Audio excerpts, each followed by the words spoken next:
Hello, we are live. Welcome to the April 2024 edition of the Laravel Worldwide Meetup. My name is Dan Sapelsa. I'm one of your co-hosts, and along with my co-host, Margaret Tavares, we are excited to once again bring you a couple of great talks from members of the Laravel community, sharing some great and incredible insights. Speaking of my co-host, Margaret, how's it going today? I'm doing pretty well, Dan. And how about yourself? Great. Yeah, we have, like I said, we have two awesome talks lined up from two people that the Laravel community will definitely be familiar with. But before we kind of get rolling with our first talk for the day, we got a couple of sort of community things to take care of. So let's walk through those. Awesome. So just before getting into it, last week I was at PHP Tech in Chicago and had an amazing time. So shout out to John and Eric for their talented crew for hosting the meetup. A lot of great guests, and I have to say TJ there and Joel Claremont, previous speakers at the Laravel Worldwide Meetup. So really great meetup to check out. All right, as for what we got on the screen, Laravel news. A big shout out to Jacob Bennett and Michael Drinda for their work on Laravel News. They have a podcast and a weekly email newsletter, so you can check them out at laravelnews.com. They also have the Laravel podcast available to everyone in the community. So Matt Stouffer, he is hosting it, and then Taylor Otwell, the creator of Laravel, he's also on it on every episode this season. So make sure to check them out at laravelpodcast.com.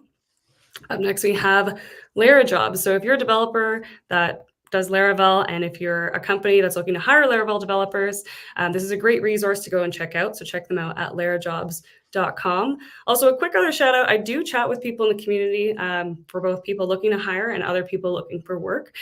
So a couple companies that I actually wanted to give a quick shout out to that's looking for Laravel developers. We have Zillow. They're hiring for Laravel developers in the US and in Mexico for their roles. And we also have a company called Sports Carnival. So they're a booking software company. They're hiring and seeking a senior Laravel engineer. And after this meetup, you can find out more information about those positions in our description below.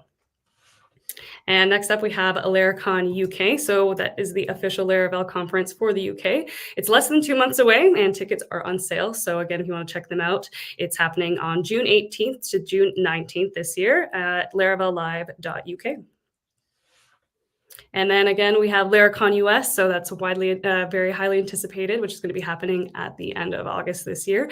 So August 27th to 28th in Dallas, Texas. There are some tickets available. So if you want to check them out, you can go check out laracon.us for more information there. And then we wanted to give a big shout out to our host. So Vehicle has been very supportive in helping us find time and doing this meetup. So big shout out to them for relaunching the meetup. And so they also have a great team of developers. So if you have a Laravel problem, they'd be happy to help you out. So make sure to hit them up at vehicle.com. And as well as our meetup, we also give away some prizes. So we're giving away 2 JetBrains IDEs, a 1-year subscription. So in order to participate in our giveaway, all you got to do is scan that QR code on the screen now. If you want to watch this video, we do have this giveaway open until May 7th. So there's still some time to register after this meetup. Just scan the QR code and you'll be prompted with a Google form, and we'll run the draw then, and we'll contact you if you won. And do not worry, we'll show the QR code again at the end of the meetup as well.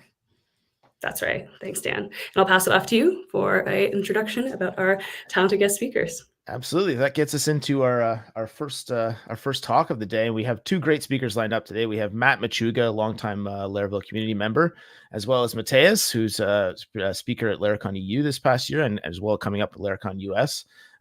Matt's going to share some insights on scaling up a web application, and Mateus is going to take us on a journey through some Laravel Internals stuff. So looking forward to both. So without further ado, we can bring in our first speaker, Matt Machuga, who, like I said, is a longtime Laravel community member, speaker at multiple previous Laracons, including both in Europe and in the US, and currently finds himself as the Senior Director of Engineering at Oyster. So let's bring Matt in here. Hello, Matt. How are you today? I'm doing well. How are you? Excellent. First off, thank you very much for joining us on this April 2024 edition of the Laravel Worldwide Meetup. Very excited for you to share your talk and the insights, and I'm anticipating some stuff that we're all going to be able to take away and kind of use in our day-to-day work. Yeah, hopefully I can deliver on that. Cool. All right. Sure you will. I'm sure you will. Is there anything you need before we kind of get going and you share your slides and get rolling here? Nope. Just a confirmation that my slides actually come up appropriately will be good, and then you can go from there. Mandatory. Can you see my screen? So I'm gonna you shared your screen there. Let's see. Oh, that's not what we want. You want to go ahead and share your screen there, Matt, and we'll see if we can bring up the slides. Let's see if it works out correct on the first shot. Oh, I'm sure it will. When do things go wrong technically? No. Okay. Oh, here we go. Here we go. There we go. Oh. I can see your screen. Okay, and it's the Awesome. correct Alright. window where it's just the slides and not my notes, right? Yes, I see. Oh crap, we're Brilliant. popular at tail of scale. Awesome. So I think you're all set, Matt. Margot and I will just be backstage. So if you need anything, just call us out. But otherwise, the stage is yours, and we'll save questions as best we can towards the end, and maybe have a bit of a question period towards the end if there's some questions that pop up in the chat. Good luck. Awesome. We'll Brilliant. talk to you shortly. Take it away, Matt. Thank you. If you see me look off to the side, I'm looking at the chat off to another screen. Probably can't look at it too much, but someone once said you should teach something important within the first 30 seconds of a talk. I can't remember who it was. It might actually have been related to screencasting, but I like to follow that guidance. So today I'm going to talk about DevOps. You're a DevOps engineer. That is, you're an engineer who follows DevOps principles. It is not a job title.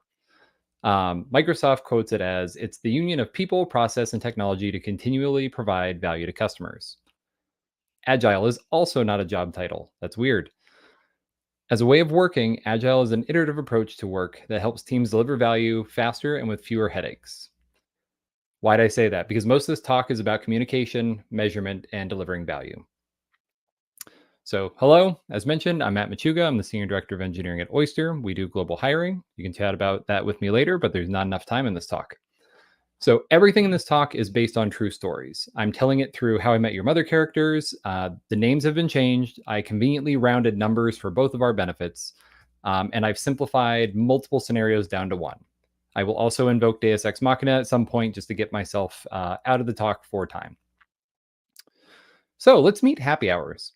Happy Hours is time tracking simplified. They're disrupting the time tracking market. It's a 2-year-old company, 250 employees total. It's a hosted SaaS platform. They have about 300 customers in North America. And most importantly, my youngest daughter, Lulu, drew the logo. Their tech stack, they're a Laravel monolith, Postgres database hosted on the same box. It's a RESTful application. It's all hosted on a single droplet on DigitalOcean, which is great for cost savings. And they use Datadog and Sentry for telemetry. Sentry is not really going to play a big part in this, but Datadog is a recurring character. Happy Hours product delivery team. We have Barney as the head of engineering, Robin is the staff engineer, Ted is the head of product, Lily is the lead designer, and Marshall is that engineer that has obscure knowledge, like every flag about curl, except they use Postman anyway, or why the HTTP referrer header only has one R. All right, so Monday, 12 p.m. Big news. The captain, who is our VP of sales, comes in and says, hey, everybody, we signed a 3.5 million ARR contract with Party Hardy. They do something. It's a 2-year commitment. Everything's fantastic. And my oldest daughter, Veda, drew that logo. So the team celebrates. We can finally get luxurious chairs. I don't have to work off my brother's laptop anymore. Everything's great. But there's one more thing. And pressing the arrow the right direction would be helpful. There's 1 million new users. Also, I snuck in a 3.9 uptime SLA on the contract. So thanks, everyone. Goodbye. And he leaves the room. Product delivery team is notably in shock. This is where, oh crap, in my title comes into play. So there are some slight concerns here. 5,000 users in North America is all we currently support on the system. We have done 0 load testing. We have no idea if we can scale beyond that. We have no ops team in-house. We just set up the server once and left it. And there are roadmap deadlines looming. So before the story continues, in the chat, go ahead and play along here. We're looking for the top 5 answers on how to scale an app in emergency. I'm going to stall momentarily by taking a sip, and then I'm just going to go through. So to be clear, I didn't poll anybody on this as Family Feud normally would. So the first step is to panic, of course.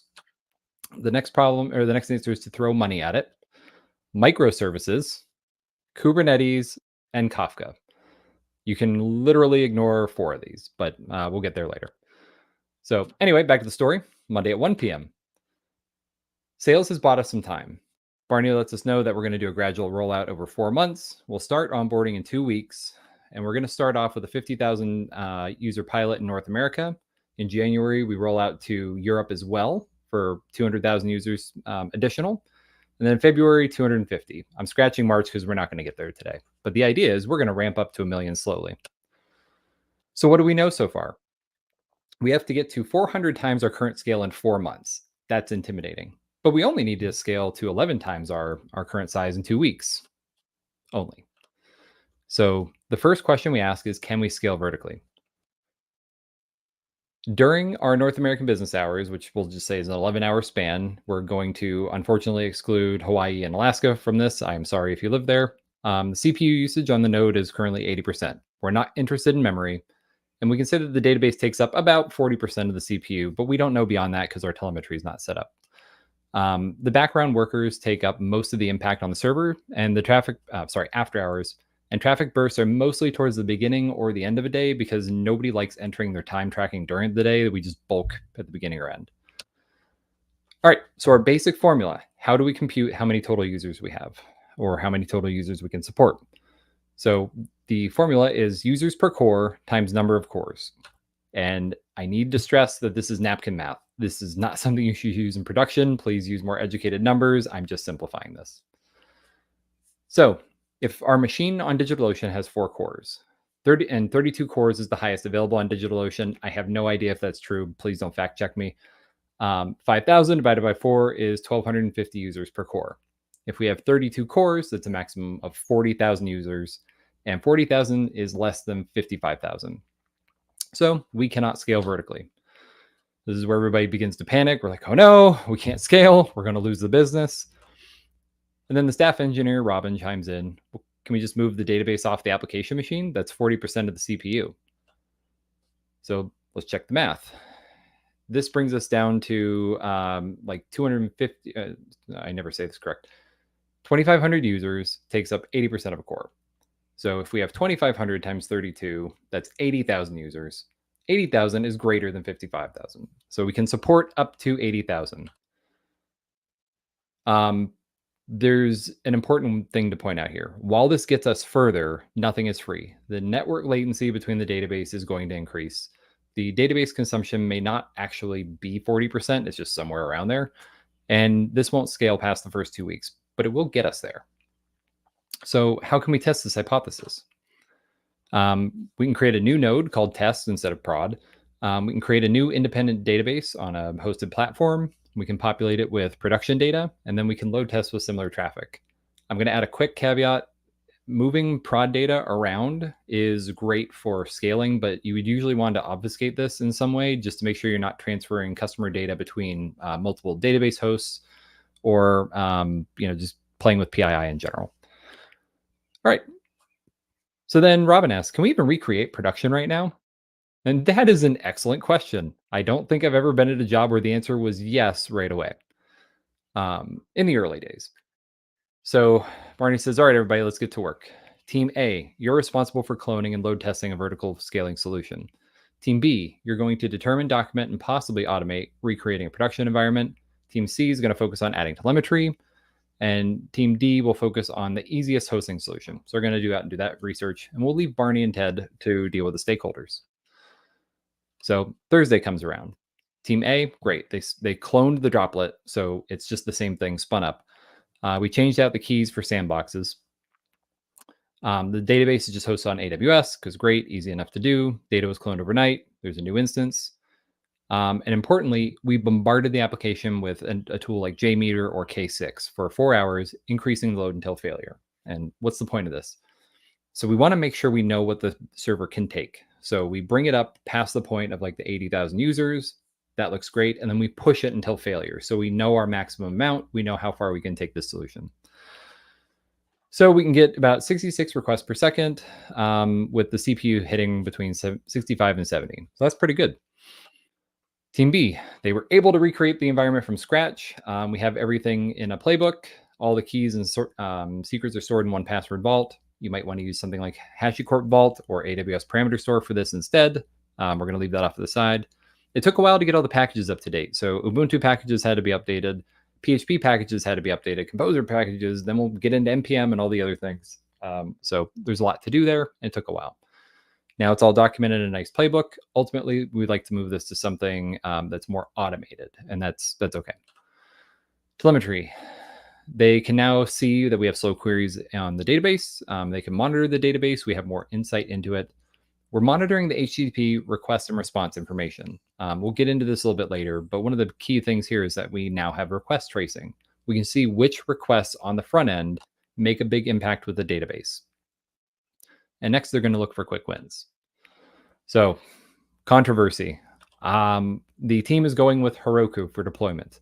I know not super popular in the tech space here, but that's okay.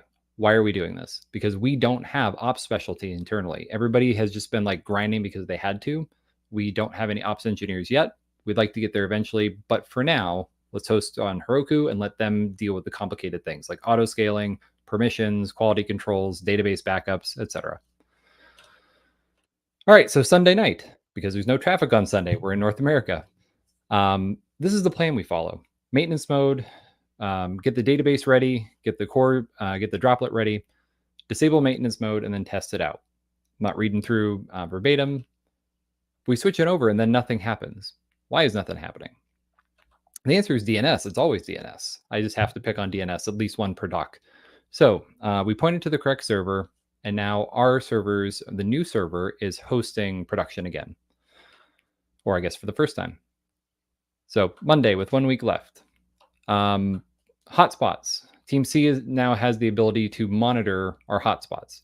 They have the ability to monitor percentiles for web request performance.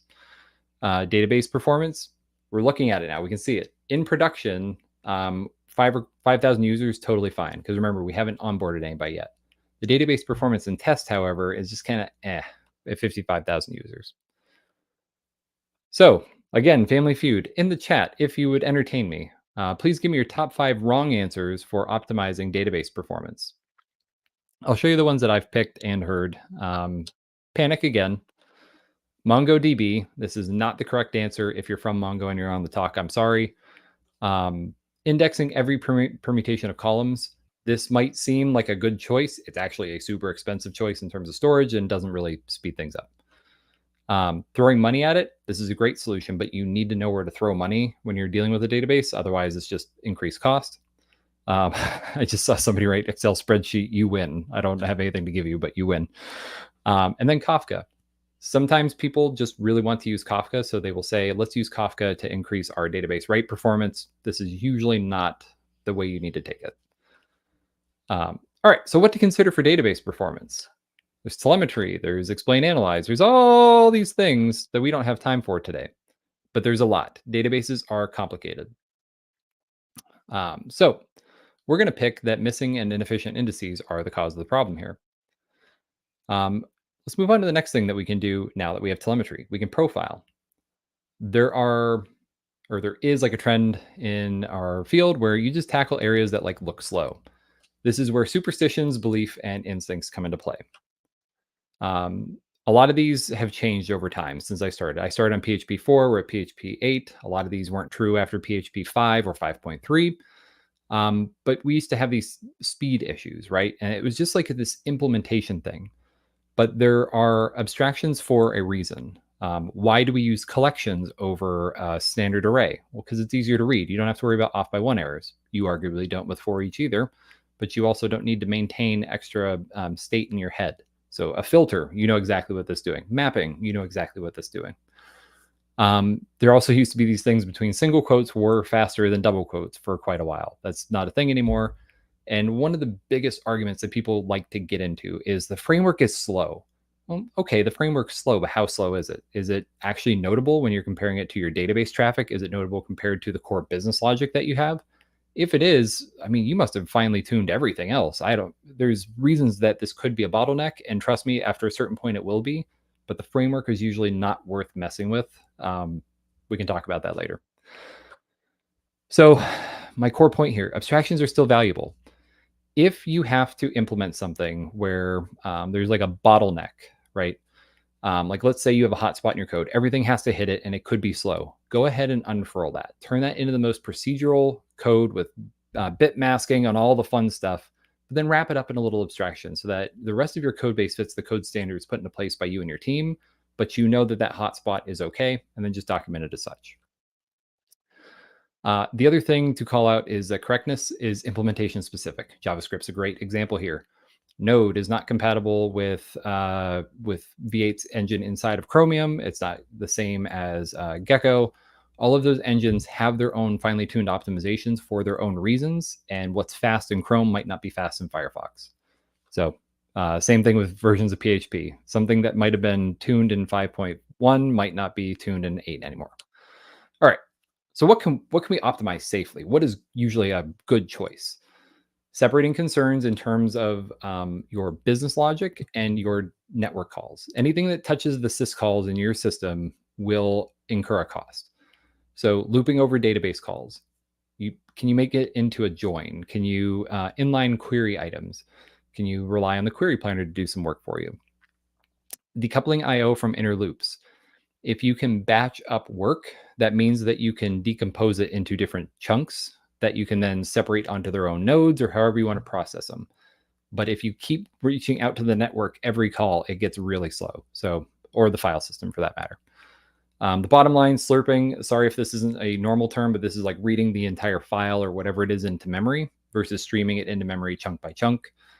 Streaming is much better for your garbage collector versus grabbing an entire like 4 GB file, processing it, and then dropping that out.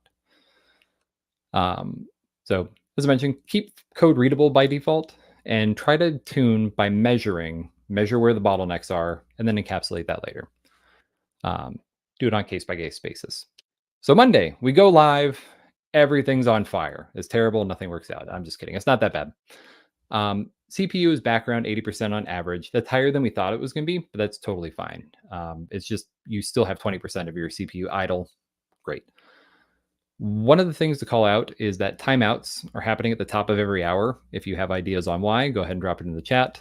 And then support tickets about people being unable to sign in periodically are showing up.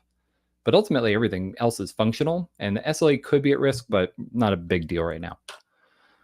So let's change our view. Barney says, can we slice up the data differently? We have data now. What can we do to look at it and interpret it differently? So I listed some ideas here on what you can do, and you can just take a screenshot of this, or this is on my website if you want to take a look at it. But ways to visualize data to give you an idea of what is happening on your system. So by switching the platform, or switching the way that we visualize things on the platform, we can see that our slowest endpoints are the manager dashboard, and this is where somebody would come in to approve timesheets. Some profile updates are slow, and some time updates. We also note that the authentication endpoints have a high CPU consumption. The timeouts, again, they're most commonly at the top of every hour, and they correlate to the beginning and end of reporting runs. So someone said cron jobs, that is the closest. So let's look into this. Manager dashboards are slow. Let's talk about something great. Caching. Caching is great. Caching is storing data to be retrieved faster at a later time. So you pay the expense up front, and then you have it for quick lookups later. I'm not going to go into the rest of it just for time, but let's talk about something terrible. Caching is terrible. Caching is the worst. It is one of the hardest problems in computing. Cache eviction and cache busting is really hard. The lifespan of your cache, the layers of cache, if you want to look from like your application all the way through all the HTTP layers and your browser layers. Caching for the right audience. If you've ever seen somebody else's username pop up at the top of a window, it's probably due to caching. And the other fun thing here is eventual consistency comes into play. Up till now, we've been on the same box with an atomic database. Once we add caching layers, it's not atomic anymore. Now we move into a guaranteed consistency to eventual consistency, which is always fun. So we have this thing where some updates are slow. Image upload and processing is one of those areas that can be deceptively slow. So right now, the uploads are unbounded. Somebody could upload a 2 GB file to us, and we have to pay for that bandwidth. We have to pay for the processing, all of that fun stuff. We're optimizing all of the images on the server during the request flow. Manual timesheet screenshots are sometimes uploaded as evidence, and these timesheet screenshots need to be converted to a standard size and format. Another thing that is showing up slow is the authentication layer. I mentioned this before. If you are unfamiliar, Bcrypt is computationally expensive, and this is by design. We don't want it to be fast. We want brute force to be something that you cannot do to an endpoint. So a typical one is like Bcrypt should take somewhere between like 250 milliseconds and 500 milliseconds. Is that a hard, fast rule? No, but it's a good guidance. So Robin asks us, what happens if a bot hits the auth endpoint? We have this situation again. That could be terrible. So I'm going to introduce something else here, which is rate limiting. Rate limiting is protecting your application and the users from misuse, abuse, or overuse. You can prevent, you can limit on rate limiting by a number of different criteria. I've listed some here. You can typically, and you would usually want to limit per endpoint. So some endpoints could be really expensive to run, some might not. So for I might have a slide on this a little bit, but for authentication, limiting that to 2 requests per minute, maybe that is helpful. You could block that per IP, you could block that per email address, whatever you want to do. But you're taking some approach of saying, I will prevent my system from being taken down from a malicious actor. The other note is you can do this on the edge or you can do this in your application. So you can have some application logic that just prevents basic attacks. But if you're under attack from a botnet, you would usually want to pay somebody like Cloudflare or Fastly to do this for you with a WAF. Background job timeouts. Reports are expensive. We'll get to that later. So we're growing this application to 255,000 users now, not dollars. One of the best things you can do here for your team, as I'm sure a lot of you can appreciate if you've ever gotten a bug report that says, clicking sign in doesn't work. Well, what does sign in doesn't work mean? I don't know. Can I get to the sign in page? Does it 404? Does it 500? That kind of acceptance criteria on how to know that a bug has been solved is really important. Setting clear KPIs for your team as you're optimizing these are critically important. So instead of just saying, make the website fast, okay, super subjective. Keep all endpoint responses under 250 milliseconds. Okay, that's something that you can measure. You can tell when you hit it. You can tell when you exceed it. It's helpful for setting these kind of optimizations that you're going to need to hit a higher level of scale. All right, so 2 weeks later, we have successfully migrated Heroku. We've scaled out to multiple nodes, which is great. It's auto scaling. We don't need to worry about it. We put rate limiting in place with tenant and IP. File uploads are limited. Blah, blah, blah, blah, blah. We get all these things down here. We've tweaked, we've made a lot of changes, and we're ready to scale up. But the caching is improved for many users on the manager page, but it's unusable for other users.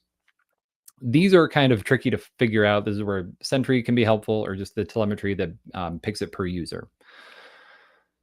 So if we go in and review that telemetry, we can see that there are query timeouts, which is the database trying to protect itself. And then there are request timeouts, which is our application, or in this case, the Heroku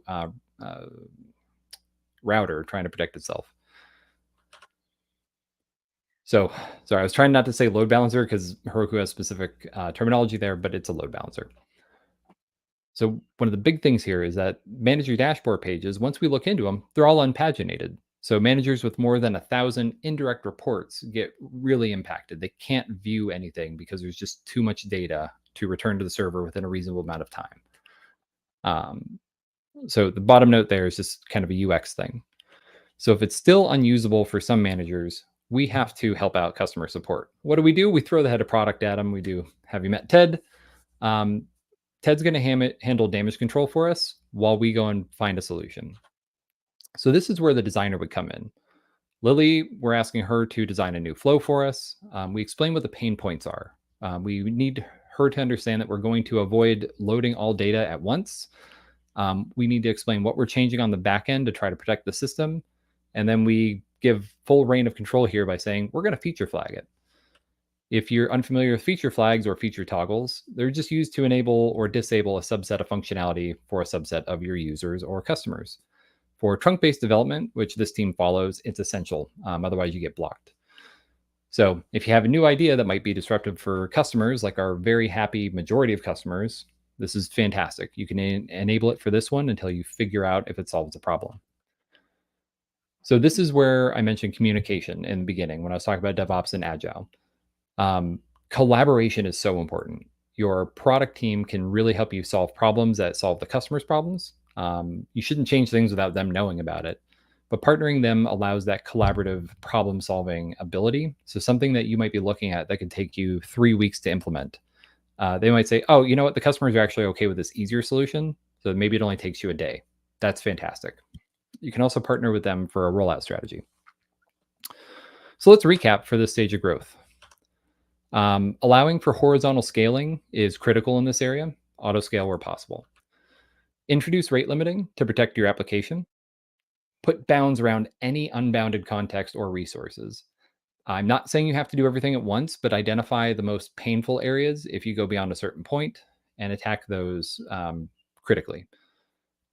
Again, I'm calling things out here and I'm trying to paint the picture of doing it over time. So don't do everything at once. I'll say it a third time. Don't do everything at once. Just do things as they pop up or as you see them coming. Move heavy work to the background jobs. That's what they're there for. They won't block your web requests. They'll just do the work in the background. Explore and visualize your data. Take time to dive in. Like you can spend a half a day on a Friday. Go through and look through your data, see if you can notice any trends. Implement caching carefully. And have conversations with your partner in product and design as you're trying to go for these new solutions. All right, so going global, this becomes more of a people problem as we go, but we'll get there. So you have to consider a lot more important critical items at a business level and at an engineering level. So what kind of expectations do your customers have on you? What kind of expectations do support have for you? What's your uptime? What's your response time? What's your support time? Like support SLA from you to customer support or the customer. What happens if you're down when the team is sleeping? What happens if a job fails forever?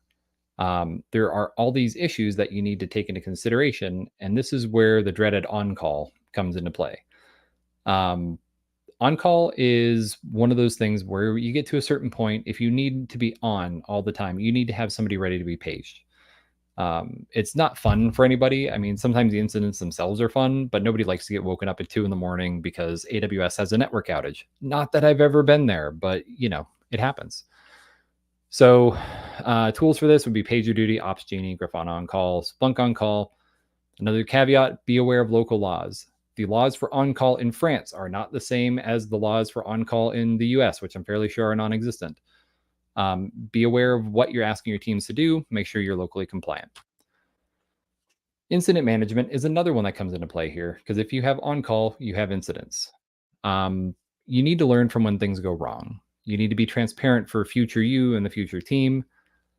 Highly, highly encourage blameless culture of improvement, because then people will feel it's okay to be vulnerable. It's okay to admit when they did something wrong. And it's not important that they did something wrong. It's important that something failed and the system did not protect it from failure. So then you can build up your process, you can build up your automation and make things a little bit safer. Sorry, I am rushing through some of this just for time. CDNs and locality. This is important for global thinking. CDNs can cache assets and serve them out close to the users, so they don't have to wait for a web request from Australia to hit the US and go back across. Distributed databases allow for a similar tactic as CDNs, but with your data. You can host in multiple regions, so you can serve traffic from Europe, you can serve traffic from Australia, Japan, US, South America. Fly.io is a player in the space for application hosting. So there's a bunch of research here. We're not going to dig too far into it. And then as we go on our way to 500,000 additional users, we need to consider where we're at again. So the load on the app servers, sorry, I'm jumping back in. Load on the app servers is still okay. We can auto scale. Multiple workers are now active for background jobs. So that's all parallelized. The new UX flow that Lily designed has made its way to production. It's behind a feature flag. Party Hardy is a happy customer, but the database is now slowing down. Reports take longer. The database performance is degrading, which degrades the app performance, and endpoints that use time entry are slowing over time. So that gives us a pointer. So with reporting, generated reports are usually what you can think of here: roll-ups, historical info, etc. They only change at given intervals. That interval might be per second, but it might be per day, it might be per week, it might be per month. They are computationally expensive and time intensive. And there's zero reason for any of these reports to ever impact the production database. I'm being slightly over exaggerative here, but that's general rule. So this is where follower databases come into play. A follower database just copies whatever the primary database does. It acts as if it's the primary database. You can swap it out for the primary database at any point, but it's just a replica of it. It's an identical copy within tolerance.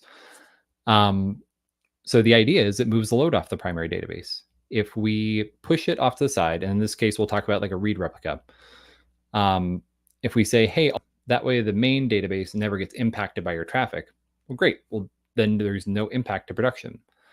And then if something goes tragically wrong, the production database goes down, we go, oops, roll everything over, accept that we have slow traffic for a little bit and slow reports, and then we're good to go. All right, so we update the jobs to use the follower database. Reports generate quickly, no more lag period between report runs, and time entry endpoints are unfortunately still slowing. Well, that's because we're now at 1.5 billion time entries, and Postgres can only do so much. So we need to use its internal tools and maybe some libraries to help it along. So this is where I would say use explain analyze, which is native to Postgres. I think it's native to most SQL engines. But figure out what the query planner is doing. Figure out how you can tune it. The trick here is that eventually the easy wins stop showing up and you have to dig, and you might need to get some expertise in here. That list from earlier is super relevant here. So again, you have all these things to consider. We don't have time for that. So we're just going to say that you needed to partition the data. Partitioning is complicated. I'll just skip that. But one thing I want to call out here before the talk ends. Did you notice I didn't mention microservices? They're a very specific need, and they are a very real need sometimes, but you can get away without microservices for a very long time. Our core application, we have an application that has 100 developers on it. We have a bunch of different traffic from all over the world, and we're still happily on a monolith. That's not going to be true for everybody. I've also worked on a highly distributed system with microservices everywhere. Sometimes it depends on the team size. Sometimes it depends on what the load situation is. So sometimes there's one area of the platform that takes a way higher load than the rest, or the traffic patterns are so disruptive that you have a reason to change it. There are things to consider. There are risks associated, but I felt guilty not calling it out at all. All right, so scaling problems never end. When you hit 1 million users, when you hit 5 million users, when you hit 1 billion users, whatever you need to do, just be willing to change along the way. It's an iterative solution. It's an iterative process, and you're never going to find right. It's just right for this point in time under these situations. So if you ever hear somebody selling like microservices are the way or Kafka is the way, no, it's not. It's a possible way, and it might be right for that company at that point in time, but it's probably not right for you, or at least not right the way they do it. All right, so we did it. Our newest customer is happy. Our teams are happy. The product roadmap can resume. We understand scaling. So, the company is saved. The company's happy. We learned some stuff along the way, or at least I hope we did. Again, apologies, it was rushed. There was an hour-long talk cut down to a half hour. But I think we still got there in the end. So thank you very much. I'm Matt Machuga. The slides are available on my website, and I'm sure this recording is here. And there's a glossary and other things attached to this as well. All right. Excellent. Thank you very much, Matt. That was awesome. Great job, Matt. Yeah, I think you touched on this at the start, but I feel like a lot of those things you're drawing on personal experience. Is that safe to say? Yeah, the learnings. Yeah, I believe I used 3 different scenarios, and I plopped them all into one for the convenience of having a story to tell. But I've absolutely gone through each one of those situations. Yeah, and that's totally one of them. I mean, that the speed of scale that you mentioned, it's like one of those things that like, well, it sounds like a great problem to have, right? To have to deal with this issue. But it struck me as one of those things is ideally, as much as you can, have an idea of the tool set that's available to you when it happens, because it's otherwise I would feel like so rushed, and obviously trying to do things under a time crunch or even worse. So as much as you can't anticipate when scale might happen, at least knowing what tools to reach for and investigate, I think is key, right? To have that plan in the back of your mind. So less panic maybe in that case, right? Having the tools in the back of your mind and having a team that you can rely on are critical, because you have to come together and swarm on the problem to get through it. And it's the best way to get through any problem is just have people that you can rely on fall back on some skills you learn along the way, and then be willing to push through iteratively. Again, like the big bang releases do not work in these situations, or if you do, you're a wizard. I am not a wizard, so I have to do it this way. Yeah. To me, I've always found that these are all good problems to have, right? Your application's scaling, you got bigger problems going on. Maybe you might not have all the tools needed, but at least being prepared as much as possible is definitely something that helps when you run into these good problems that you are now going to be facing.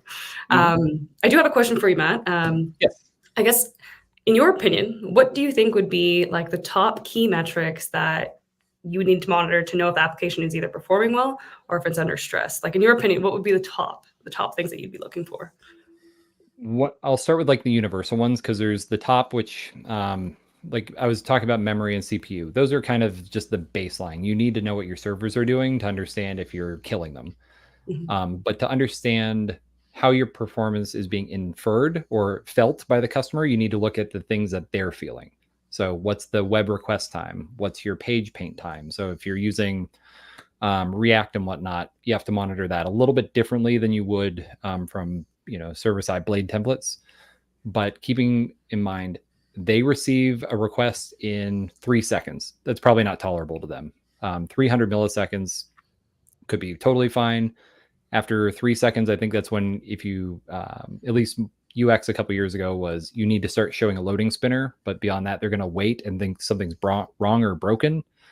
So you have to monitor when you're getting things out to them. You have to monitor if they are receiving what you expect, or if they're getting errors in production, and then how quickly you're responding to those. Yeah. It's funny that you mentioned the spinner. That's the one thing I'm like, if I see that, I'm a little bit more patient. If I don't see that, I'm like, what's happening? Am I doing something wrong? Do I go to something else? One of them, we put in a delay. So if it took like more than 2.5 seconds, then you would start seeing the loader just to indicate, okay, something's actually taking a while. Something's gone wrong, because we expect it to respond within, under a second. Right.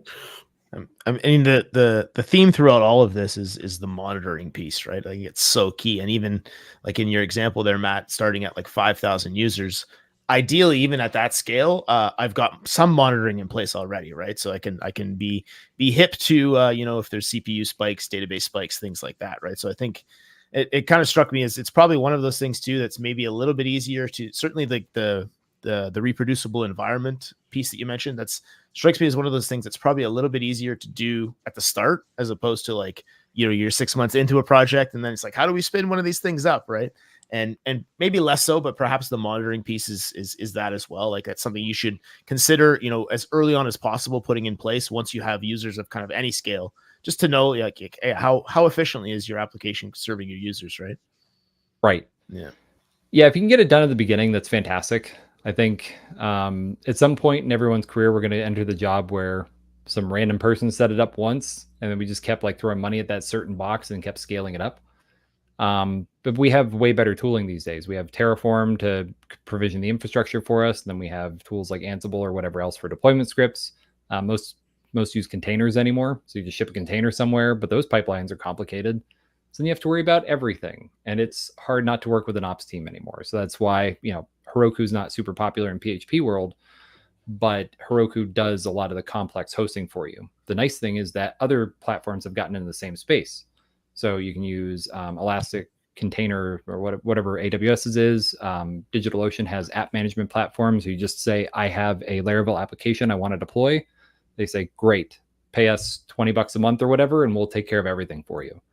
And that's what I prefer. If you're hosting a team that doesn't have an in-house ops team, great, pay somebody else to do it. It's not worth the headache. Absolutely. Speaking of the tools, actually, we have a question here from the comment section. I'll put it on screen here. So, Prod, apologize if I pronounce your name incorrectly, but have you considered Vapor and managed a database like SingleStore? So, no. Vapor, so full context here. These days, and like for the past 12 years, I typically work with Rails application or Node applications at a high scale. I know, blasphemy. So for me, yes, I've used AWS Lambda functions and things like that.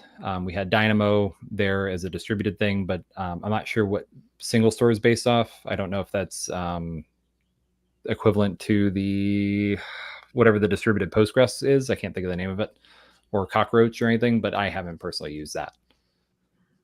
But I think they probably both tools, and that was one of the things I was thinking of, tools that are sort of in the Laravel ecosystem that help with some of the things you touched on in your talk, Matt. And I think how fortunate we are with some of the first party tools that are available, and things like monitoring, which I haven't had a chance to use yet, but Laravel Pulse was released recently. So I'd imagine even like right out of the box with that package, you're going to get some of the insights that you touched on in your talk. Rate limiting, obviously, it's a first party feature that's been in the framework for a while. And then tools for like deployment, like Forge and Envoy, as well as, provisioning your database or provisioning your server rather. And then something like Laravel Vapor could also be part of, the tooling available to you to help you scale and monitor as you're doing that. And for a lot of tools, something like Vapor, I'll just say like any function as a service from a cloud provider, those can help you scale very affordably as long as you don't do something wild, which costs way more. But we hosted something that probably logically should have cost $3,000 a month for $36 a month with properly used functions. And it was fantastic. And the maintenance burden was so low. It was a wonderful solution. That actually made me think of, have you ever run into any of those gotchas where you're using a service for whatever and you unexpectedly, maybe you're getting DDoSed or something, you unexpectedly use way more resources from that service than you anticipated and end up with a massive AWS bill or something like that? Have you ever ran into those scenarios, and any words of wisdom to maybe share if you have, of how to avoid that? Effectively. There's always something, right? Yeah. And that's why I was quick to mention WAFs. So the network, it's an application firewall that's on the edge. So they can stop you from paying those bills because something got into a loop with a customer, or you did get attention from a nefarious actor, or even pen tests. So sometimes pen test providers can be extremely diligent about their work, which is fantastic for what you're paying them for, but they can bring down your service if you're not actually keeping track of things. So rate limiting in the application, bare minimum, preferably at the network load balancer, preferably at the edge. So level up that way. If you have an excessive usage of I'm going to keep picking AWS here just because I know how to monitor it a little bit better. Lambda functions, track your usage in there. Use a cloud cost tool to keep an eye on it. But if you see your invocations going up, set some alarms on that. You can automate all of this. Datadog will ping you if this kind of work happens. Send a notification out. Figure out why it's happening. If it's happening because of scale, fantastic. If it's happening because somebody wrote a loop into their code and it keeps pinging the same thing over and over, all right, let's go fix that. Yeah, it all comes back to monitoring so often, right? Absolutely. Yes, monitoring and action. Because there is alert fatigue where you have too many alerts and then nobody pays attention to them anymore. It's like no alerts. Absolutely. In there. You mentioned one thing a couple of times, and I'm slightly ashamed to admit I don't know what it is exactly, but you mentioned a query planner and query planner specifically. Could you speak to that, Matt? What did you? Yes. So each relational database server, we'll say, each one of those comes with a planner internally or several planners internally that will look at your query, your SQL query, and figure out the most optimized way to use it against indices or against the way it's storing things in block storage. But its job is to figure out efficiency. A lot of them, Postgres is the one I'm most familiar with. You can train it with heuristics if you see it doing something wrong. You can say, under these situations, I would prefer you do this instead. I'm pretty sure it can still ignore you if it thinks it needs to, but the idea is you're telling it, hey, I think you should do this instead.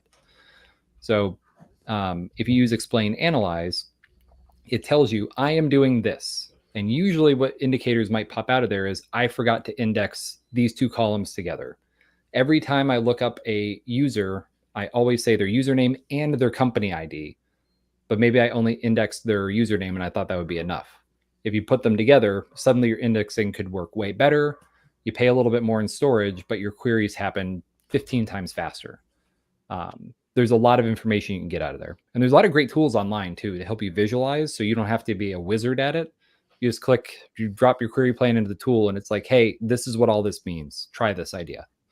Oh, nice. Yeah. Thought of that. Think of that website, Explain Shell, for explaining shell commands, but something similar to that is what you're talking about, like breaking down the query and what it's, because I've definitely worked with Explain a little bit more so in MySQL, and I have gained some insights from that, but also have been left with like, what does this mean exactly? Or what's the path forward here? So Yeah. So explain, there is regular explain, and then there's explain analyze. You just add the word analyze right after explain, and then it gives you the full dump of everything that it should do. Excellent. Thank you. Cool. Any other questions you can see in the chat there, Margot? No, I think for now, what we can do, I guess, because we're going to be welcoming on our next speaker. If anyone has any more questions, what they can do is they can drop in the chat and we'll make sure to grab them. And then at the end, if we still have some more time, we could ask Matt some more questions. But thank you so much, Matt. You gave such an amazing talk. And thank you so much. Thank you very much. Thank you. All right. Cool. And with that, we are going to roll into our second speaker for this month. Another M. I joked internally here at Vehicle that we had M&M speaking today, so I thought maybe that would bring a few more viewers that we weren't expecting. But our speaker, Mateus Guimarães, I'm going to do my best there. Mateus, when we met with him last week, was very nice and humored me with my attempted pronunciation of his last name. But Mateus is certainly known in the Laravel community. He was a speaker at Laracon EU just a couple of months ago, and will be a speaker at Laracon US coming up in August. Has an awesome YouTube channel where he shares insights on software development. Also for Laracast users, and who's not a Laracast user, Mateus has a modular Laravel course available on Laracast, and currently finds himself as the senior software engineer at the Entree Institute. Hello, Mateus. How are you today? Hey, guys. I'm doing fantastic. Happy to be here. Yeah, we're super happy to have you. So thanks so much for joining us. Very much. Yes. Thank you. Thank you for being here once again. We're probably good to get going here. Do you have any questions or need anything from us before we share your screen and get into your talk? Yeah. Checking my audio because it was using the AirPods. Is it better now? Is it the same thing? Can you hear me well? I think it sounds pretty clear. Yep. Mm-hmm. All right. So let me just fix my screen here because I have a bunch of them. Just one moment.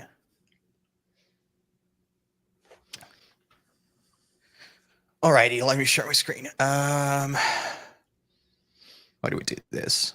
Should have a present button towards the bottom, I believe. Yeah, okay, there we go.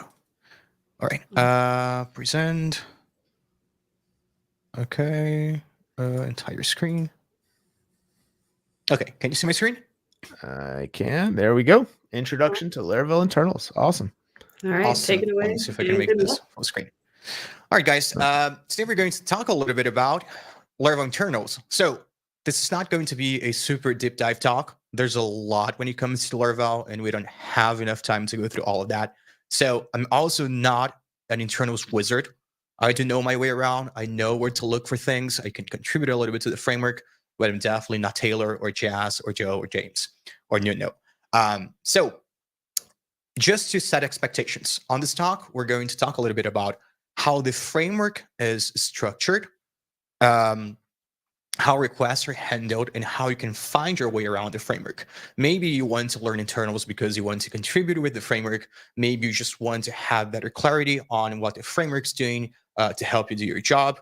Or maybe you just want to learn and you find it interesting. So let me try and make this full screen. Okay, that's not full screen, but it's something. Maybe click here. There we go. So my name is Mateus Guimarães, usually called Mateus, and Dan actually nailed my last name, so that was pretty great. I'm a software developer. I'm also an educator, and I do have some hobbies, but let's not focus on that. You can find me on Twitter, and you can find me on YouTube. I have a YouTube channel where I share a lot of things on software engineering and Laravel.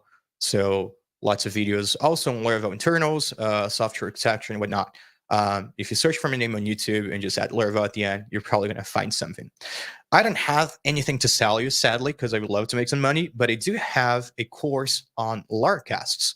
So if you want to learn a little bit about modularization, I have a course called Modular Laravel where we go through all of that. It's on Laracasts, and if you have Laracast account, you also have account to also have access to many more courses.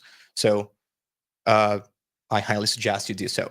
Anyway, let's talk about internals. So whenever we talk about Laravel and we say Laravel internals or Laravel application, what is Laravel exactly? Well, there are two Laravel of sorts. We have Laravel, which is what our applications use, and we have Laravel framework. Laravel framework is the framework's core code. You can think of it as a sort of package, whereas Laravel is simply what we import when we want to create a new Laravel application. That's your userland code. So when you run Laravel new and you create a new application, what you're doing really is just cloning this Laravel framework that uses the Laravel framework package. And the reason I'm doing air quotes with package, I'm going to show you guys in just a few. So on this talk, I'm going to switch between my code editor, Chrome, and the slides because I think it's a little bit more dynamic. So this is Laravel. As you can see, it's your standard Laravel application. It has an app folder, it has a config folder, test folder, etc., etc., etc. And this Laravel application will have a dependency on Laravel framework, and it is going to import that as a package. So this is really a skeleton. This is not Laravel per se. This is a skeleton that Laravel ships for you that you can use to write Laravel applications. You're not obligated to do so, though. You can create a custom skeleton and you can set up the framework by yourself. And then we have Laravel Framework. Laravel Framework is the actual framework core code. This is where you're going to find all of the Illuminate components, which are the Laravel components, all of the framework core tasks, and all of that. And this is where you would contribute if you wanted to add a new feature. So if we go into this, this framework repository code, and you go into Illuminate, you're going to find a bunch of folders. And each one of these folders represent a component that Laravel ships with. So here's the thing with Laravel. You might think, okay, Laravel is huge. It's impossible to understand it. And you're not wrong. Imagine if you had an application that you're working on and you've worked on it for over 10 years. It is going to be gigantic. And if you onboard a new hire, you're probably going to have a really hard time trying to understand it.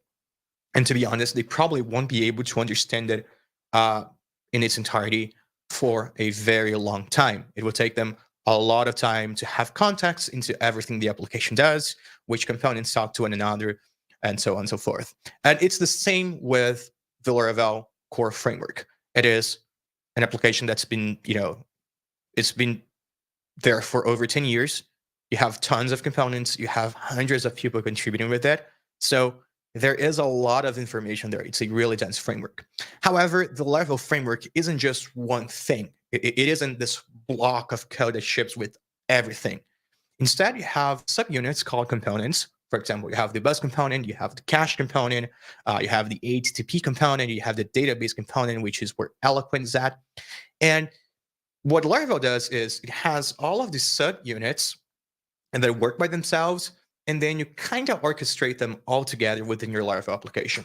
So let's take a look at an example of a component. If we go into the bus component and we look at its composer.json file, you might notice that it only requires a few packages. And each one of these components are available as its own packagist package, which means you don't have to import Laravel framework. You can import just one of them. So if we look at the bus component, you might notice that it doesn't require all of the Laravel packages. In fact, it doesn't even require the queue package, which might make you think, okay, usually when I dispatch a job using the bus, if I'm using something like Redis or database driver, it is going to be pushed into the queue. But if the bus component does not require the queue package, how does it work? And that's because most of the packages, most of the components within Laravel are self-sufficient, if you will. They work by themselves. You can add some extra packages to get some additional functionality. For example, the bus is really it's a command bus. It's responsible for handling a command. It can, however, send that command to the queue if you have the queue component installed. So if we go into the queue component now and we look at the composer.json file there, you're going to notice it asks for a lot more components, but it does not ask for the Redis component. And then you might think, okay, if I'm using a queue and I have Redis as my queue driver, I'm going to need the Redis component. And it's the exact same thing. It's not coupled to the Redis component. If you don't have that, it will still work. You just won't be able to use Redis. So If you look at each component, some of them have documentation on how to use it separately without the entire framework. And Symfony, for example, is a very modular framework, and it has a lot of documentation on how to do that. But Laravel is so as well. I would say a little bit less, but you still have the ability to use each one of these components individually. You can just require that package and set it up yourself. And lots of them also have documentation on how to set them up. And then you just use it as usual. So this is another example. This is the queue component, which was seen.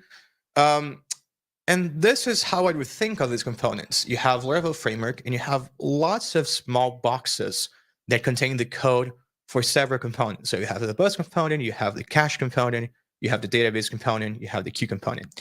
There are two sort of special components, which is the contracts component, because everything that exists on the contracts component is really just interfaces. So let's take a look at that. If we go here and we go to contracts, you're going to notice that we have, again, subdivisions within it. And let's say that we want to track the bus contracts. All we have here are interfaces. And the reason we have those interfaces is every component within Laravel is going to share those interfaces to know whether a component's loaded, which component it would require to use a certain feature, et cetera, et cetera, et cetera. And the other special component of sorts is the foundation component. And the foundation component acts as the glue that holds the framework together. So if you're using Laravel or if you're using certain components in their standalone version, you're the one responsible for setting them up. Maybe you just want to use Eloquent. So you can import the database package and set Eloquent up yourself. If you're using the Laravel framework as it's intended through the Laravel template, you're going to be relying on this foundation component to wire things up for you. So it is going to be responsible for setting up all of the other components and connecting them together. So contracts and foundation are the two special components, if you will. Let me play this. So the way this works is you have different components, and each one of these components is going to have service providers and its internal API, or its public API as well. The service providers are responsible for setting up that component, and they also are going to share all of the contracts. So if we look at the dispatcher class, which lives inside the bus component, you're going to notice that it's just a standard class. And on its constructor, it accepts the container and it accepts a queue resolver. So if you were to use this individually on an existing project that's not Laravel, you would have to instantiate that dispatcher yourself. You would have to pass an instance of container, which is a contract, and you would have to pass an instance, you would have to pass a closure that resolves to a queue instance. When you use the foundation package, you also have the bus service provider. I'm sorry, not within the foundation package, but within the bus component.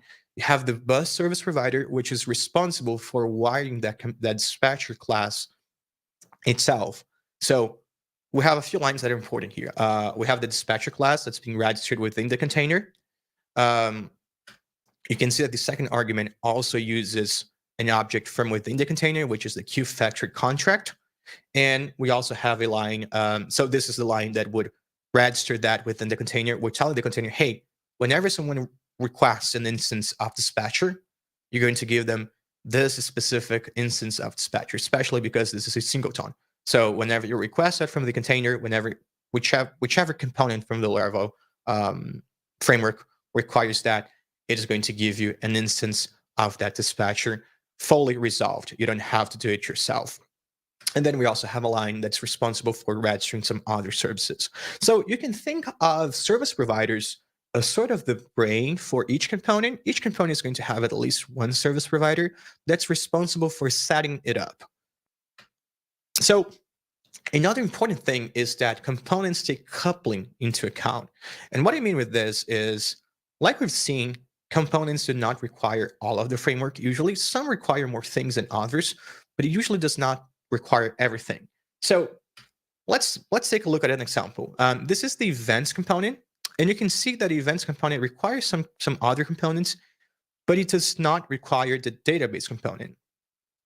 Recently, I PR'd a feature that allows you to only dispatch events once a database transaction is committed. And that feature obviously depends on database transactions, which live in the database component. So what you're going to find in lots of places within the Laravel code is something like this. So let's take a look at the code. The line we're interested in is this one.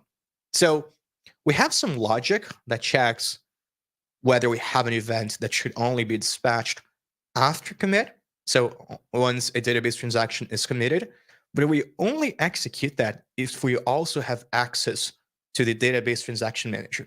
So if you're using this within a regular Laravel application, you probably have access to that transaction manager, unless you disable that manually. If you're using that events package as a standalone within a non-Laravel project, you probably do not have access to the transaction manager unless you're also using the database package. And if you do not have access to that, instead of this block of code simply blowing up because it is going to try to do something that in a class that doesn't exist, the framework takes that into account. And if you do not have access to the component, it will just ignore it. So you're going to find this kind of check or care for coupling in many places within the framework. Every time that your component interacts with another component that's not required for its core functionality, you're going to have this sort of check. So the Laravel framework is based on components. That's the core. It follows a sort of modular architecture where each namespace denotes some context. Each component is going to have a few dependencies, and ideally, they can be used by themselves. You have contracts that are shared between all of the components. You have service providers being used to set up, to wire up each component. Coupling is taken into account when interacting with other components that are not required by that specific component. And then you have the foundation as this special sort of component that's responsible for being the glue between all of the existing components in a regular Laravel application. So Laravel is much simpler. That's just the Laravel skeleton, and it is orchestrating all of the logic to make sure it boots up the framework and it can handle a request. It's also where you're going to store all of your application logic. So when someone says Laravel core, they're talking about the framework code. And when you talk about a Laravel application, you're talking about the skeleton, which is going to talk to the foundation module. So how is a request handled? This is simplified, obviously. You have many other steps here, but you usually have some sort of server. Maybe you have Nginx running as a reverse proxy. And if you make a request and it's not a static asset, so let's say that you're requesting a page, Nginx is going to get that. If you're using PHP-FPM, it is going to talk to PHP-FPM through a socket and say, hey, I just got this request. Can you handle it for me? And that is going to be passed into PHP-FPM. In your Nginx configuration, you're going to see a line saying that the file that should be executed is public /index.php. So let's take a look at that. This is the file we're talking about. This is the Laravel 11 version, which is a little bit more simplified. And we call this the entry point. That's where all requests that are not for static assets are going to come. You're going to hit this file. So the exact same file. The line we're interested at is this require once bootstrap. And if we look at this file, this is a new file from Laravel 11, so maybe you're not familiar with this.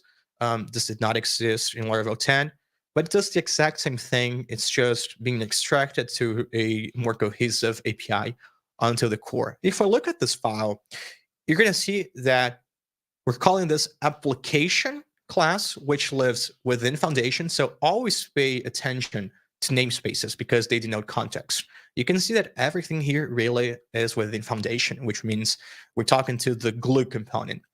We're calling this configure method, which is meant to configure the application. So this method is going to boot up providers, set up routes, etc. And then we're calling the create method. If we look at the create method, we can see that it returns an instance of application. We're going to take a look at this in a sec. Let me go through the slides. So this is the bootstrap section of the Foundation component. This is new again from Laravel 11, not all of it, but some of it. it is just a few things. It is going to boot providers for your application, all of the core service providers. So your boot service provider, your cache service provider. It is going to load your configuration information. So your application name, your time zone, the location of your end file. It is going to load your environment variables, register facades, and basically set up your application to be ready to handle a request. It is not going to handle a request just now. It is going to set up your application.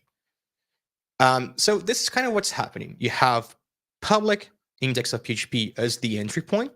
And the first thing that's going to happen there is to configure that application, which means setting up the kernels, booting up the providers, registering commands, registering providers, etc., etc., etc.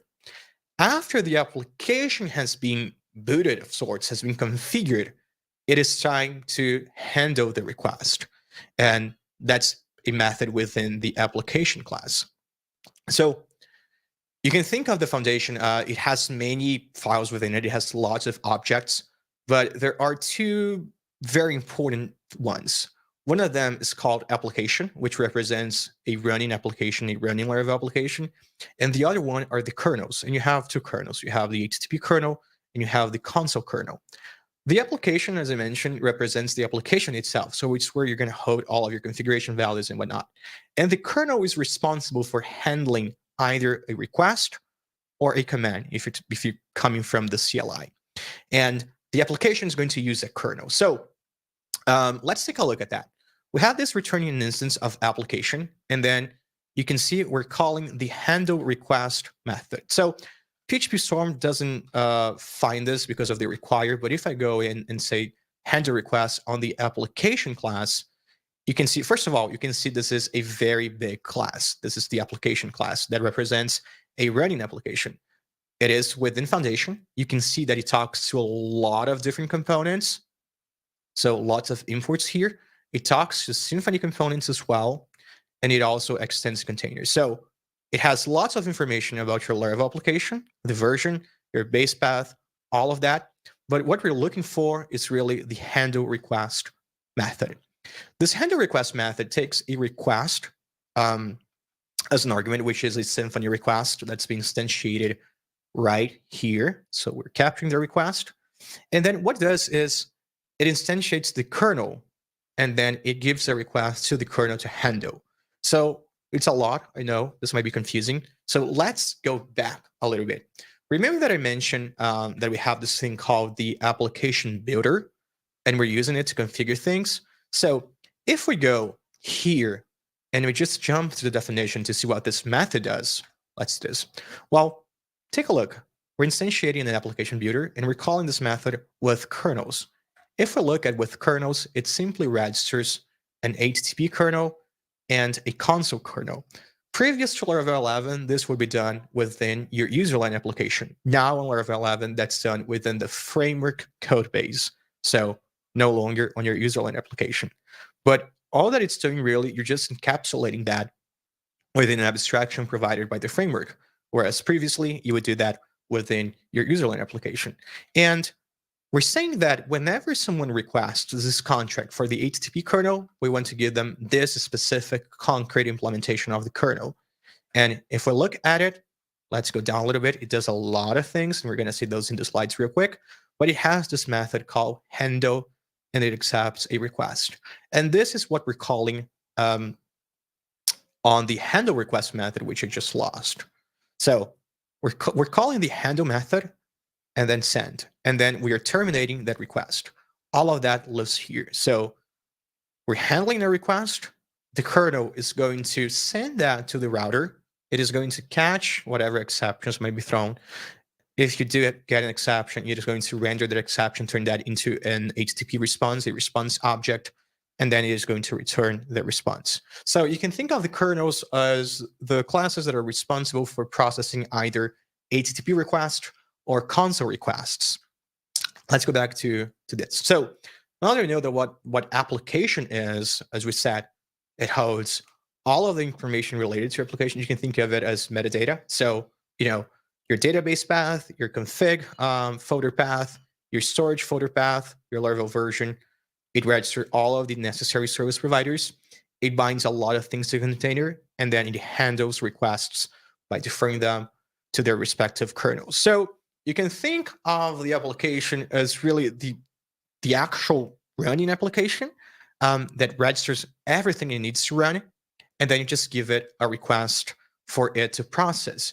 Now, as you've seen, this here's an example. If you go into Tinker and you call the app function, it is going to return you an instance of application. And you might notice it has a lot of information, like your database path, your config path, etc., etc., etc. So here's what's interesting. You might think that Laravel is coupled to the default skeleton structure, right? The database needs to be on the database folder. Your config needs to be on the config folder. But that's really only because the default bootstrapper is giving those paths. If you have a custom application, maybe you have a legacy application that you're trying to convert into Laravel, you can bootstrap your own custom application that has different paths. You would just have to do that manually. You wouldn't rely on the foundation component to do that for you. You do it manually, and then you could specify custom paths and whatnot. Then we have the kernel component, which is meant to handle a given HTTP request. So this one is way simpler. It just syncs middleware throughout. It prepares a request to be given to the router component. So this lives in another component, catches exceptions, it gives them to the exception handler, and then it returns that as a response. So this is the code that we were seeing. You can see pretty simple, not doing a lot. It's meant to be just a middleman between the application and the actual routing. So you can see that we have a couple different components being touched here. You have the router component, the router class, which lives within the routing component. And you also have the exception handler, which lives within debug. And it's really a contract because you can have multiple exception handlers. In fact, the one that's primarily used by Laravel does not ship with it. Laravel itself, if I'm not mistaken, it's a package by NoNode. And you also have the events component being touched because you're dispatching an event. So we've mentioned the container briefly, and I'm on this talk, I'm assuming that you know what the container is. But if you don't know what the container is, you can think of it as a huge associative array that holds references on how to construct objects for your application. So within the container, you have a key, which can be a string. So you're going to have, let's say, the bus dispatcher, the events dispatcher, the router, etc. And when you ask the container, hey, give me an instance of the bus dispatcher, it's going to give you a built instance of that instead of you having to build that yourself and instantiate that yourself. We use that all the time within Laravel. When you do dependency injection, and Laravel automatically resolves the dependency for you. That's also used in the container to automatically resolve that. But whenever you request a native Laravel component, Laravel probably registered that in the past for you already, and it's already within the container. So how do you explore Laravel's internals? My best tip would be source dive a lot. So in my case, it's F12. That's my best friend when I want to explore internals. And just go through method calls, press F12, see where that goes. You can also use breakpoints. So let's say that you have an automated task of sorts, or you're just executing some code. You can use that. We can add the D to some line to see what it does. I'm going to show you guys in a sec how to do that. And obviously paying attention to the namespaces because they denote context. So here's what I mean. For example, we've already seen how a request is handled briefly. We haven't gone super deep because it's a lot of things. But if we go into example test, and obviously if you have, well, PHP Storm just, okay, there we go. If you have an application, you probably have tests ready. So I just created an example test that doesn't really do a lot. It just instantiates the user, calls a property, and then dispatches an example job. Here's what I want to show with this. You're not going to be able to understand how Laravel works internally without exploring a little bit, without going through the source and see what's actually happened. So here's an exercise that I like to do when I want to try and figure out how a specific feature works. I'm going to execute this test. There we go. And it's failing because it didn't do any assertions. And then I'm simply going to go to user. I'm going to go to definition. There we go. So we are within the user model class. And then you can see that it extends another class. So yeah, inheritance is annoying. I'm going to go to this other class. And now you see that it extends model. And when we go into model, we can see that's a file within the database component and within the Eloquent component. So it's even more specific than just database. It is within, it's an Eloquent model. Now that within this class, what I'm going to do is just play around with it a little bit. I'm going to go through it, see what it does, get used to it a little bit. In this case, I already know that I am calling a property, and I also know that Eloquent doesn't really have those properties. So, and again, sadly, this experience, you just have to play around with it a little bit. I know that what's being called here is really the get method. So if I go here and I just dump and die this and rerun the tasks, I see my value. So I know, okay, this is what I'm hitting. And now I can go deeper. I can go into get attribute. And see, okay, so we're within this method. I can do a dump and die here. And I can run this. So if I'm looking for something more specific, for example, let's say that I want to deal with a relation. I'm calling a property that represents a relation. I can play around with this method. Most of Laravel's methods are properly documented and they have very helpful doc blocks. So this already tells me a lot of what's going on here. So if I have strict mode enabled, for example, I can see that this line is going to throw an exception because that's the name of the method. If this is a relation, we're going to call get relation value. And that's what I do. I just keep exploring, just keep pressing F12 and try to figure out where I'm at. And another example, let's forget this model stuff. So I have a bus dispatch, and this is another example where having some previous knowledge is going to help. So if I run this, nothing happens. I know that I'm calling the bus facade, and facades are a little bit more complicated because if I go to the source here, I'm going to go into the facade, not the actual implementation. So let's look at that. I know it's a facade. If I look at the accessor, I see that it returns a bus dispatcher contract, so I can look into this. Let's go there.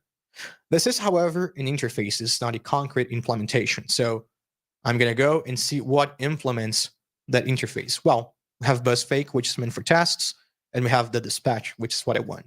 So now that I'm within the dispatcher and I'm within bus, I know that this is the class I'm going to call. I just have to look for dispatch. So let's look for dispatch. We're dispatching the command. And if I dump and die this command and run the task, now I know where I'm at. Here's where we can see example job.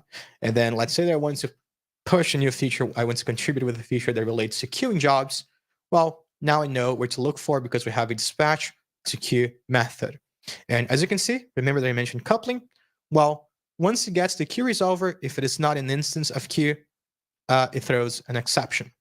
Because although a queue is not necessary for the bus the bus command handler to work by itself, if you want to queue them, you do need an instance of the queue contract. So I wish I had better tips, but it's really source diving and kind of knowing where to source dive. If I'm working within the dispatcher, within the bus component, well, I don't really need to look at the other components. I can only look at the bus component because, as I mentioned, the Laravel framework structure is sort of modularized. So everything that I need that relates to the bus component is within the bus folder. So if I want to deal with job batches, that's here. Locks, that's here as well. The queuable trait, that's also here, which means that, for example, whenever I'm working on a Laravel feature that I want to contribute or something like that, I usually stay isolated in one of these components because most of what I need is already there. In some cases, it might communicate with a different component, and I might have to jump folders a little bit, but most of the time, those folders are very context specific. So what else do we have? That's all. That's all. Happy exploring.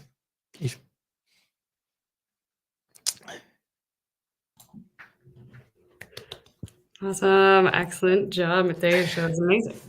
Thank you very much. That was awesome as expected. I've seen some of your videos where you dive into some of the internals of Laravel, and it's the classic thing. I think that you can learn so much just by digging through that, right? Such a highly used piece of software, and it's been very hardened over time. Yeah, you can learn so much from patterns and implementations from just digging through the code, which sounds like a lot of what you've done, Mateus. Yeah, it's a really dense topic. So this talk could be resumed to, just source dive, but I think it's helpful to understand how it is structured so you know where to look for things. And most of the time, source diving is pretty straightforward because you don't have a lot of interactions and async stuff. So sometimes, but sometimes you also land into some weird places like facades and whatnot, or callbacks, and then having that context helps a lot. Yeah, definitely. I've been there myself. It's like, oh, and now I'm on an interface. How do I find the concrete implementation of this thing, right? But I think having some good tooling. Not to say that editors or IDEs other than PHP Storm can't work for this, but I think like having a tool like PHP Storm that knows it's super helpful. The code you're looking at so well. Have you, just out of curiosity, have you used the Laravel IDEA plugin? I do use it all the time. Yeah. Does that help at all with that specific thing you ran into where you clicked on the thing and you ended up with the facade instead of the implementation? Does that plugin help with that at all? It does help a lot. It generates helper code for IDEs. So sometimes you're going to click on a facade. Instead of taking you to the facade, it is going to take you to helper code that does some weird quirks with PHP docs and whatnot to point you to the actual instance. So if, for example, let's say that you have Redis as your queue driver on your .env and you generate this helper code, it is going to generate some doc blocks to mimic the actual facade, but it's going to actually return the Redis driver of the queue, so you know where to look for things specifically. It's very helpful. Awesome, yeah, and just having that mental model of like how things get wired up, how Laravel puts it all together in that bootstrapping process, I think really helps as well, because ultimately you can find your way there as well. One other question that I got for you, Mateus.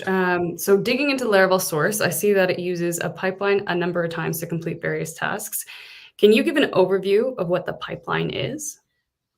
Yeah, so all the pipeline does really is you just give it an object and then you give it a bunch of things to pass it through. So a great example are middlewares, right? If you look at a middleware, you receive a closure and you execute that closure with the next thing in the queue, if you will. So you pass, let's say, 5 or 6 middlewares and you pass a request to the first. And what the pipeline is going to do is just give the request to all of the middlewares until it reaches the end. And that's actually what the kernel does before it actually handles the request, before it actually dispatches that to a route. It gives the request through all of the middlewares to see if it fails early, and then it gives that to the router.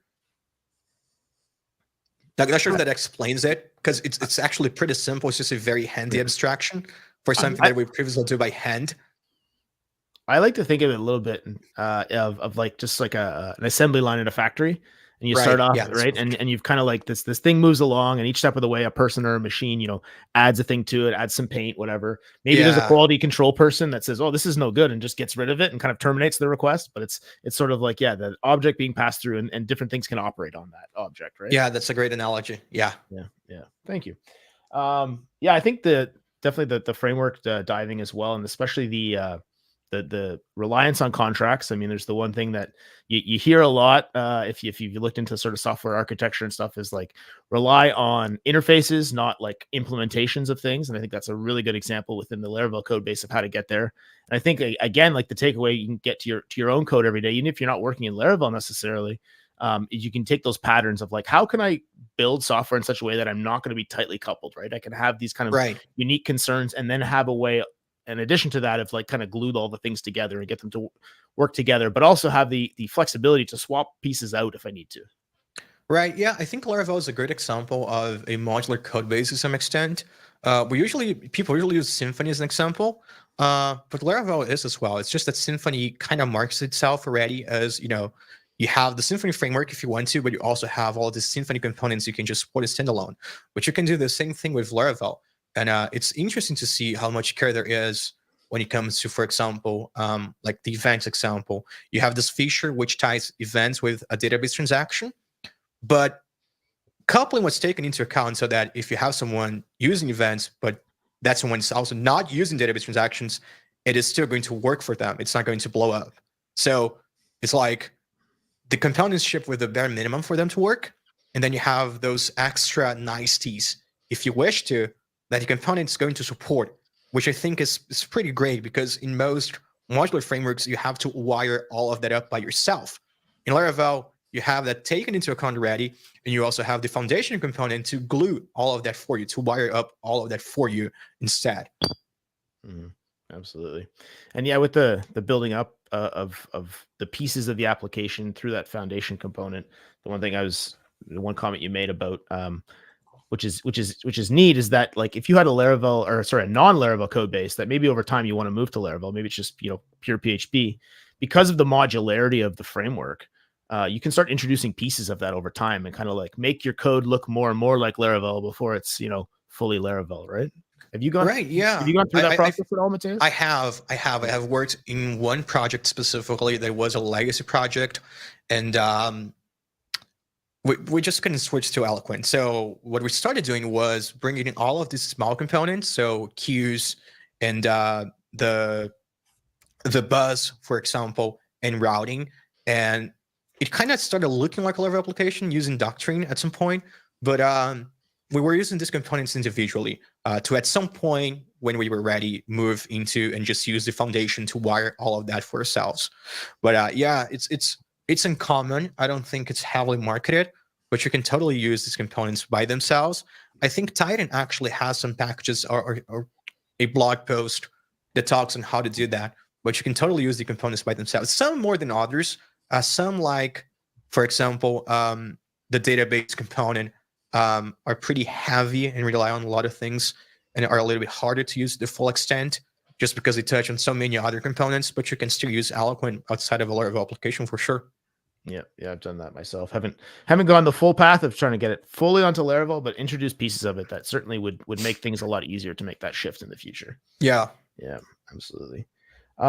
Another question I had about sort of getting insight into like your kind of breakpoint debugging and clicking through the code. Just a thought. I feel like profiling, specifically something that would show me like a call graph, might also be a way I can get some insight into the code. Have you worked with any of that tooling or used that to help you get insight? Not that specifically, but what I do sometimes is, especially when I'm contributing to the core and I have, for example, some loops running and the D might not be what I need. And lots of times it is. Lots of times the DD is just what I need because it's simple, it's fast. But Axe debug is super, super helpful. Not just because you can keep, playing it forward and back to see what's going on exactly, but just because you get the full stack trace, if you will. So you can see exactly what's being called, and you don't have to do like it did on the stock, add the D to multiple places to see what's happening. You can just add the D to the final place and then see what happened before. And things like further, another plug for PHP Storm, but things like the breakpoint debugging with specifically like conditions that you can put into the breakpoints, I think can be really nice as well, right? To like know you're going to stop. Helpful. Exactly. Otherwise, you're clicking through before you finally get to the thing you want to see, right? Yeah, I've been there. Cool. Any questions from the chat that we see coming in, Margaret? In the chat, side chat, we have one more question, I guess, here that I have. So when you want to use one of the components provided by Laravel, there are often many ways to access it: a helper function, a facade, or dependency injection. Which do you prefer to use?